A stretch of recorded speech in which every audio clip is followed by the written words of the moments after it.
Goeiedag, kom ons begin gou-gou om 'n paar dinge uit te sorteer. Nou dat die wêreld in 'n blik gedruk word en dinge aan die einde kom en almal skree profesie hier, profesie daar. Kyk, dit gaan gebeur. En dinge lyk baie naby aan profesie, maar nou ja, soos dinge wat ek nou maar wonder.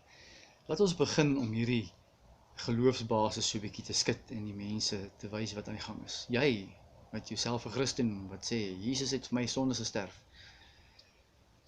Maak jou Bybel oop by Hebreërs 9:15 en lees my wat daar staan. Kom, ek wag vir jou.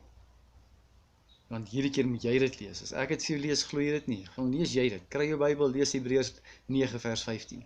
Wat staan daar? Vir wie het Jesus gesterf? Vir wie se sondes het Jesus gesterf? Kan jy sien daar? Vir die sondes onder die eerste verbond. Wat is die eerste verbond gewees? Is dit die verbond wat Moses gekry het? Die Mosaïek verbond, soos hulle dit noem? Kyk weer na daai vers.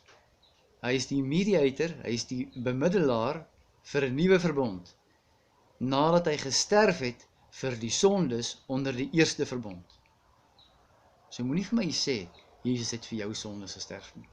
Ons sal volgende week verder gaan.